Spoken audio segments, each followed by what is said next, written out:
Galera, o líder da guilda de comerciantes, depois de ter humilhado completamente o Makoto e o Makoto ter resolvido se vingar, ele viu realmente o quão forte era o Makoto e se arrependeu de ter humilhado ele, de ter falado aquelas besteiras todas. Ainda bem que o Quebrante estava lá pra segurar ele, porque se não tivesse, acho que o cara desfalecia ele mesmo, tá? Então hoje a gente vai ver justamente esse momento, o momento de desespero do Zara ao descobrir o verdadeiro poder do Makoto e ver que ele não poderia realmente ter xingado o Makoto e ter feito aquelas chantagens e tudo mais. Agora vai dar ruim pra ele, meu bom. Então prepara minha boquinha, pega aquele teu suco, aquela água e vem comigo, vamos nessa.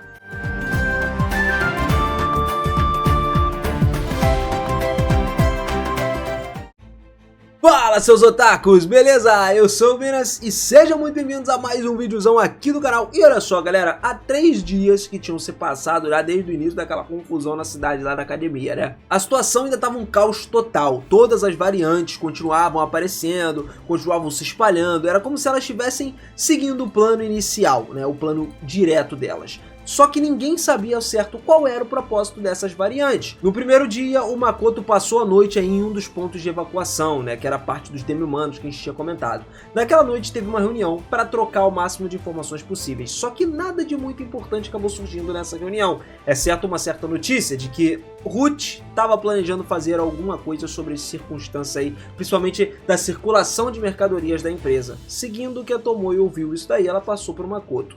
No segundo dia as coisas ficaram ainda piores. A comunicação da cidade parou completamente, o que dificultou ainda mais a situação. A cidade ficou totalmente isolada do mundo exterior e até mesmo as tentativas de comunicação de telepatia foram limitadas a poucos quilômetros de alcance. Parece que a raça demoníaca instalou alguns certos dispositivos mágicos por toda a cidade para poder bloquear essas transmissões. Enquanto isso, as variantes continuavam a surgir, especialmente nos pontos de evacuação, colocando em risco todas as pessoas que estavam até buscando abrigo ali naqueles lugares. E parecia que algumas dessas pessoas, estressadas por essa situação, acabavam se transformando em variantes também. Então já tinham que meio que as pessoas entendendo o que estava acontecendo. Era uma epidemia maluca que estava rolando. No dia seguinte, várias ações foram tomadas para lidar com essa crise. As unidades foram todas formadas para combater as variantes e até mesmo os comerciantes se organizaram para proteger a cidade. Enquanto isso, a ajuda de todos os outros países estava vindo a caminho, só que sem comunicação era muito difícil confirmar quando que eles iam chegar nas terras para ajudar. Mas enquanto isso, os líderes da cidade pediram ajuda da Tomoe para transportar as mercadorias e as tropas para lá. A situação era cada vez mais complicada, todos estavam fazendo o possível para tentar sobreviver a esse caos da invasão dos demônios. E o Makoto entendeu perfeitamente a razão por trás de toda a conveniência do teletransporte que ele tinha mostrado. Se fosse ele teria só acenado com a cabeça, mas quem realmente interagiu com eles foi a Tomoe, não foi ele, com a Ruth do lado dela e tal. Então acabou que eles explicaram um pouquinho sobre a magia de teletransporte de longa distância, algo que fazia certo sentido, mas também alertando sobre as suas certas limitações. O uso excessivo da katana curta poderia até levar essa katana a quebrar, e muitas possibilidades aí acabariam colocando um efeito meio contrário no objetivo deles. O Makoto admirava essa habilidade de improvisação deles e refletia sobre as próprias inadequações diante do amplo campo de visão de dragões de longa vida ali, né? Como o caso da Ruth e da Tomoe. Nessa hora, Tomoe finalmente anunciou que começaria a se mover. O Makoto sabia que quando a agitação atual terminasse, ele teria que enfrentar outros problemas, como a guilda dos mercadores e o príncipe de Limia lá, o Joshua. Mesmo assim, ele ainda preferia esses dias agitados do que os tempos ali de espera, né? Apesar de estarem naquele lugar dos demi-humanos, o Makoto e os outros eram capazes de usar a transmissão do pensamento e eles não sentiam a mesma ameaça que os refugiados. Bo, que era um gato responsável por aquele local, começou a conversar ali expressando uma visão um pouco pessimista sobre essa relação ali entre os humanos e os não humanos, né? Mas o Makoto se despediu de Bo no final das contas, saindo do quarto que os demi-humanos tinham preparado para ele. Ele sabia que ele precisava ter cuidado do lado de fora, mesmo com a aparente calma do dia a dia, né? Porque qualquer coisa poderia acontecer. E no caminho para a academia, o Makoto se encontrou lá com a Aqua e com a Ares, instruindo eles a permanecerem mais vigilantes do que o normal. Antes dos outros países intervissem, eles precisavam mostrar sua presença, mas a segurança era prioridade número 1, ninguém podia morrer. Uma voz interrompeu então os seus pensamentos, enquanto ele estava se dirigindo para a saída, que era a Esther, uma mulher que ele tinha conhecido recentemente. O Makoto estava acostumado a lidar com os Yumans, né, de uma maneira mais formal, o que era natural para ele, só que ultimamente ele estava começando a questionar a própria motivação para ele ingressar na sociedade dos Humans, tá ligado? A Esther interrompeu ele perguntando sobre o acessório que ele pediu para coletar, e o Makoto explicou que ele ainda não estava claro se esse acessório estava diretamente ligado a toda essa turbulência que estava acontecendo no lugar, que precisava de uma investigação da academia para poder confirmar, ou não. E depois deles trocarem algumas palavras, o Makoto se despediu da Esther e se dirigiu para a saída ali dos lugares dos Demi-Humanos. Ele informou os Demi-Humanos sobre a ida dele para a academia e saiu. Enquanto ele caminhava, ele percebeu que a tempestade que estava pairando na cidade estava se intensificando. Os sons de luta, gritos, não surpreendiam mais ele tanto quanto já surpreenderam antes, porque já tinha se acostumado com esses em só 3 dias que estava acontecendo. Ele se sentia seguro, sabendo que ele podia contar com a transmissão do pensamento dele e a informação que a Aqua e a Ares também davam para ele, para evitar as variantes ali e problemas na cidade. A melhoria das transmissões do pensamento desde que foi convocado pela deusa deixou o Makoto muito grato, tá ligado? Então, chegando à academia, o Makoto foi recebido pelo diretor e foi reprimido por ele não estar ali durante uma emergência. O diretor da academia, ele estava muito frustrado, só que o Makoto ficou calmo, ele estava compreendendo o que estava acontecendo ali, a gravidade da situação. Num ambiente tenso, na sala do comando lá, o Makoto enfrentou as críticas do diretor, mantendo a compostura dele, focado no que na verdade precisava ser feito para ajudar. Ele entendia da importância da sua função como professor temporário, mesmo que os seus métodos não fossem muito tradicionais. E o Makoto começou a pensar sobre as atitudes do diretor da academia, ponderando se a raiva dele provavelmente era resultado de algumas perdas maiores que ganhos militares. Ele considerava certas possibilidades de alguns professores terem morrido durante essa evacuação, enquanto outros talvez tivessem simplesmente fugido com medo disso tudo. O Makoto estava muito grato por ter deixado a Tomoe cuidar desse local, sabendo que acalmar a Miu seria uma tarefa árdua para ele. Ele planejava visitar os alunos mais tarde, então ele instruiu a Miu e o Shiki a prepararem um dormitório estudantil para receber os alunos dele. E o Makoto recebeu alguns relatos que conseguiriam eliminar várias variantes sem problemas e enviaram algumas amostras para Azora. Mas aí depois ele foi interrompido pela presença da princesa Lily e de Sairitsu, que defenderam ele lá na academia. O diretor então meio que designou ele para liderar a região nordeste de Rustgard. E depois dessa reunião, Makoto começou a pensar sobre a situação, que tinha ficado um pouco mais irritado com as palavras desnecessárias do diretor. Ele decidiu então acordar os alunos que estavam dormindo e deixar eles prontos para agir quando necessário. Com os planos agora todos definidos, o Makoto deixou o porão da academia acompanhado da Tomoe, iniciando as próximas tarefas. A Tomoe até elogiou o Makoto ali, falando: pô, tu conseguiu lidar bem com o diretor da academia, tá ligado? Foi uma boa decisão até ela ter acompanhado ele e depois ter encontrado com a princesa do Império, né? E o Makoto concordou em falar alguns detalhes sobre a varredura do Nordeste mais tarde, bem como algumas explicações sobre o teletransporte dele também. Makoto então pensou nas possibilidades de enfrentar as dificuldades em relação à guilda mercantil e prometeu fazer o melhor que ele pudesse. Ele se preparou para partir para o Nordeste, pronto para encontrar novamente o representante ou o quebrante que estavam lá. Lá na sala de evacuação, o Makoto encontrou seus alunos, conversou com eles da situação atual e instruiu eles a permanecerem mais calmos possível, explicando que a academia estava avançando, né, para poder subjugar essa ameaça das variantes que estava começando a surgir. E depois de algumas conversas, o Makoto decidiu deixar o Jin e os outros aguardando lá no território estudantil, no dormitório, enquanto ele ia para onde ele tinha que ir. O Shiki informou que já tinha confirmado que os arcos estavam secretamente protegidos nas áreas de competição, onde Eva e Ruria também conseguiram se refugiar. E o Makoto, na hora, viu a mudança de mentalidade do Shiki, observando que ele estava reconhecendo a importância de tratar as pessoas fracas com respeito, tá ligado? E ele ponderou muito sobre essa injustiça da violência e muitas vezes oprimia aqueles que não possuíam um poder físico alto, mesmo que tenham outras habilidades valiosas. O Makoto reconheceu a própria confusão e agradeceu inclusive sinceramente ao Shiki por ter ajudado nisso daí. Ele decidiu seguir em frente então e partiu em direção à guilda mercantil, observando o casal lá, Rebrante, que estava seguro graças à proteção dos lagartos que o Makoto botou do lado deles, e eles foram para uma área afetada pelas variantes, prontamente para enfrentar os desafios que se encontravam por lá. No caminho para a guilda, o Makoto ele não deu ordens para incapacitar as variantes. Então, enquanto ele ouvia a Tomoe, Miu e o Shiki, eles estavam todos esmagando as variantes e tentavam atacar eles. O Makoto soltou a frase: é como se fosse uma bala de, sei lá, 39mm que derrubasse cada um desses caras, tá ligado? Uma bala só, sem nem pensar, os bichos só caía. Era literalmente isso. O Shiki reagiu a isso, se referindo como uma Kalashnikov, né? Como a deusa da vingança. E o Makoto ficou muito surpreso com o conhecimento do Shiki sobre armas e explicou, né, a questão da Kalashnikov, um tipo de arma que não é de uma deusa, mas a Miyu também reagiu a essa palavra deusa, e o Makoto esclareceu que não estava se referindo a deusa desse mundo em particular. Enquanto eles continuavam em direção à guilda, o Makoto percebeu que ele tinha derrotado 15 variantes específicas até agora, e o Shiki informou que só 6 das variantes restavam, incluindo aquelas que estavam atualmente em batalha. Então o Makoto recusou a oferta da Miyu para limpar essas variantes restantes, explicando que eles estavam só suprimindo as variantes, tirando elas desse contexto, e não tinha necessidade de se preocupar. Chegando à guilda, o Makoto encontrou o Gebrand e o Zara, representante da guilda lá. Apesar de sentir uma leve tontura, um pouco de meio chatinho ele encontrar com o Zara de novo, o Makoto, ele se preparou, se encontrou com os dois ali e explicou que ele veio da seção do Nordeste para se juntar a essa supressão por ordem do diretor da academia. O Gebrand, mano, ele expressou um certo alívio, pô. Vendo as filhas dele que não tinham sido enviadas para lutar, ele agradeceu ao Makoto por esconder as filhas dele e deixar elas em segurança. E o Zara também cumprimentou o Makoto, se lembrando da loja dele na rua principal.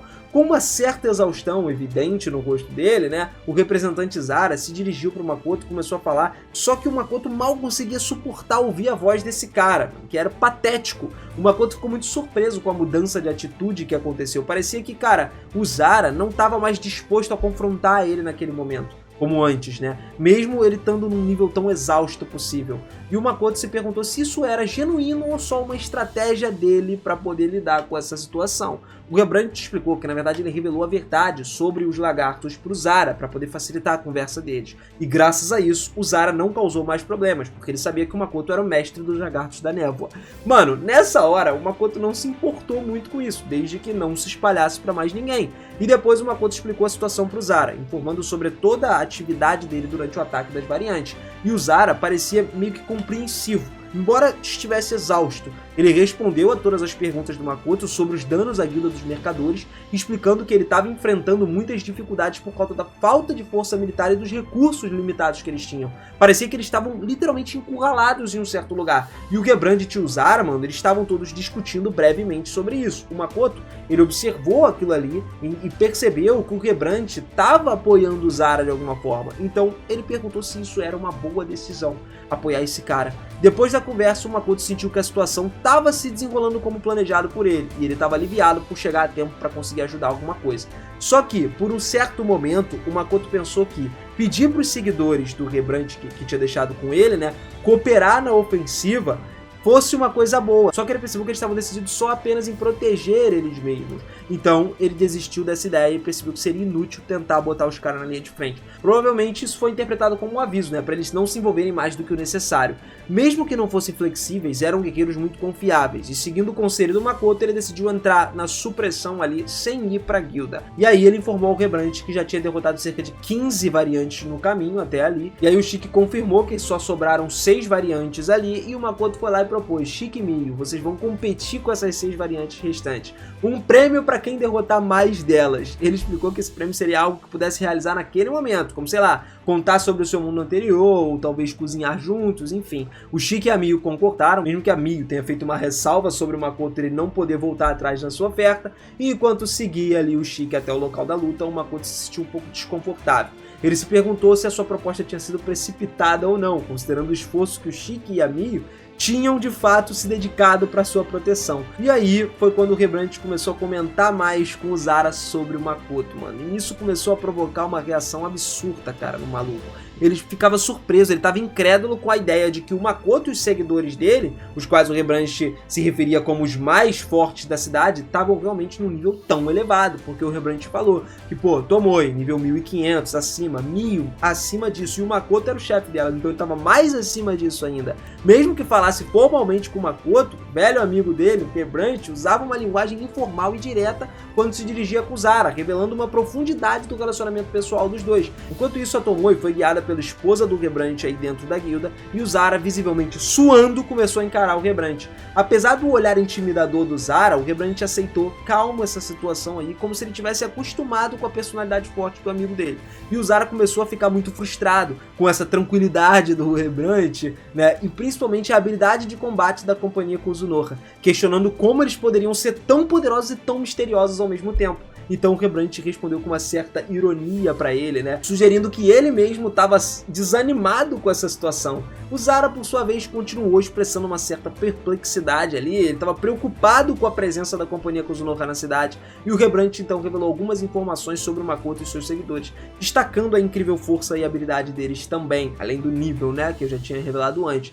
O Zara ficou mais atordoado, ele começou a tremer diante dessa revelação agora. Enquanto eles falavam com o Makoto, o Zara conseguia manter a postura firme, só que era internamente, mano, ele tava em choque. E de fato o Zara tava admirando o poder e a habilidade dos membros da companhia Kozunoha, né? Parece que o jogo virou, não é mesmo? Ele, como chefe da guilda dos mercadores, compreendia a gravidade da situação em que a cidade estava se encontrando ali diante daquele ataque dos monstros e da aparente, né, superioridade dos seguidores do Makoto. Por isso que ele tava cagando nas calças. Todos os dias o Zara via uma diminuição do número de pessoas que estavam sendo protegidas dos esforços daqueles que estavam dando o seu melhor para ele ajudar. Só que os dois mamonos fortes trazidos pelo velho amigo do Zara e a sua esposa eram uma presença reconfortante. No caso, a gente está falando dos dois lizards, né, dos dois lagartos. Mesmo que fossem simplesmente responsáveis pela segurança, deixavam o Zara mais tranquilo. Só que eles não participavam das operações ofensivas e o casal não tinha permissão para sair dali. O papel estava restrito à guarda. Mesmo com a proteção dos dois monstros, os refugiados estavam enfrentando um grande estresse, sem entender completamente a situação devido à falta de comunicação que eles estavam tendo, por conta de ter tudo destruído e tal pelos demônios. Essa era sem dúvidas a pior das piores situações enfrentadas por Hostgard desde a sua fundação. Zara sentiu que os atos do Makoto e da companhia Kozunoha, mesmo que fossem só palavras, demonstravam uma ajuda genuína à cidade, tá ligado? O que soava como algo incomum no meio de um caos absurdo. E o Rebrant tentava fazer o Zara ver além das aparências e entender a verdadeira natureza do Makoto ali. O Zara, por sua vez, ele expressou a frustração dele, a incompreensão sobre as ações do Makoto, questionando o envolvimento dele no comércio. Por que um cara tão forte tá no comércio, na guilda de comerciantes e não na guilda de aventureiros? Só que o Rebrant explicou que na verdade ele é os dois, né? E insistiu que o Zara conversasse diretamente com o Makoto para ter essas respostas. Ele também destacou um pouquinho de falta de entendimento do Makoto sobre os negócios e a abordagem mais simples dele de oferecer bons produtos a preços muito baixos. Só que o Zara começou a argumentar que essa abordagem não era prática para os negócios reais, enfatizando um pouquinho da importância de se aproximar das pessoas com autoridade e agir com a sabedoria. O Rebrant começou a perguntar para ele então quantos comerciantes seriam capazes de negociar efetivamente diante do poder da Tomoe e da Miu, insinuando que a estratégia do Zara poderia não ser tão eficaz, porque Miu e Tomoe vão botar os caras para correr.